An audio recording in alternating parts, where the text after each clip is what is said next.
મહત્વના સમાચાર પર નજર કરીશું। એક મહત્વના સમાચાર સામે આવી રહ્યા છે। સુરત ઉધના રેલવે સ્ટેશન પર મુસાફરોની ભારે ભીડ જોવા મળી રહી છે। રેલવે સ્ટેશન પર મુસાફરોની ભારે ભીડ છે। દિવાળી, છઠ અને બિહાર ચૂંટણીને લઈને માદરે વતન જવા મુસાફરો રવાના થયા હોય તેવા દ્રશ્યો જોવા મળી રહ્યા છે। રેલવે સ્ટેશનમાં લાંબી લાઈનો જોવા મળી રહી છે। મુસાફરોની લાંબી કતારો જોવા મળી રહી છે। સુરત ઉધના રેલવે સ્ટેશન પર મુસાફરોની ભારે ભીડ જોવા મળી રહી છે। એક તરફ દિવાળી આવી રહી છે, છઠ આવી રહી છે અને સાથે બિહારમાં ચૂંટણી છે, તેને લઈને લોકો માદરે વતન જવા માટે રેલવે સ્ટેશન પહોંચી ચૂક્યા છે। ટિકિટ લેવા માટે પણ લાંબી કતારો જોવા મળી રહી છે। લોકોની ભારે ભીડ જોવા મળી રહી છે। સુરત ઉધના રેલવે સ્ટેશન પર મુસાફરોની ભારે ભીડ જોવા મળી રહી છે, જેના કારણે અવ્યવસ્થાના દ્રશ્યો પણ સર્જાયા છે। મોટી સંખ્યામાં લોકો પોતાના માદરે વતન જવા માટે રેલવે સ્ટેશન પહોંચી ચૂક્યા છે।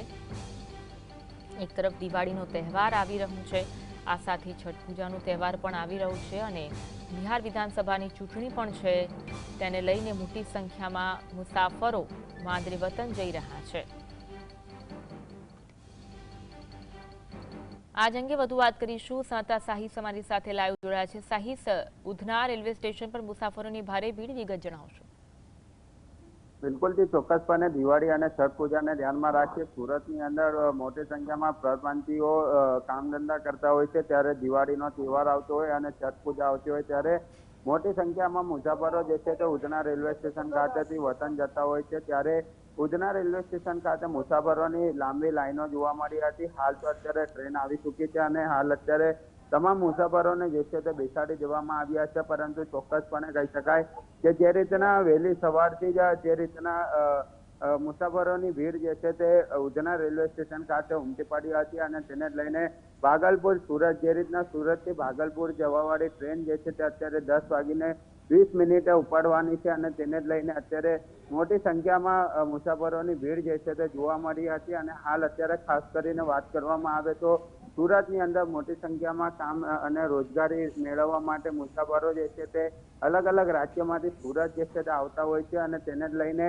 છઠ પૂજા હોય કે દિવાળીનો તહેવાર હોય ત્યારે મુસાફરો તેમના વતન જતા હોય છે। છઠ પૂજા પણ ખૂબ મહત્વનો તહેવાર ગણવામાં આવતો હોય છે અને તેને જ લઈને ખાસ કરીને ઉધના રેલવે સ્ટેશન ખાતે અત્યારે સુરતથી ભાગલપુર જવાવાળી જે ટ્રેન હોય છે તે ટ્રેન આવી ગઈ છે અને ટ્રેનની અંદર અત્યારે તમામ મુસાફરો બેસી ચૂક્યા છે। તેના કારણે અત્યારે ભીડ જે છે તે ચોક્કસપણે નથી જોવા મળી રહી। પરંતુ જ્યારે જીએસટીવીની ટીમ વહેલી સવારે અહીં પહોંચી હતી ત્યારે ખૂબ મોટી સંખ્યામાં લાઈન જે છે તે જોવા મળી હતી અને તેને જ લઈને અત્યારે મુસાફરોનો ઘસારો જે છે તે અત્યારે જોવા નથી મળી રહ્યો। ઉધના રેલવે સ્ટેશન હોય કે પછી સુરત પોલીસ દ્વારા તમામ મેનેજમેન્ટ જે છે તે કરવામાં આવી રહ્યા છે અને સુરતથી ભાગલ જનારી ટ્રેનને જે રીતના અત્યારે 10:20 ઉપડવાની છે અને તેને જ લઈને તમામ તૈયારી જે છે તે કરવામાં આવી હતી અને ખાસ કરીને નાના બાળકો હોય કે મોટા તમામ લોકો જે છે તે લાઈનમાં ઉભા હતા। પરંતુ મુસાફરોની માંગ છે કે ટ્રેનમાં વધારો કરવામાં આવે। ગત વર્ષે પણ આ જ પરિસ્થિતિ જે છે તે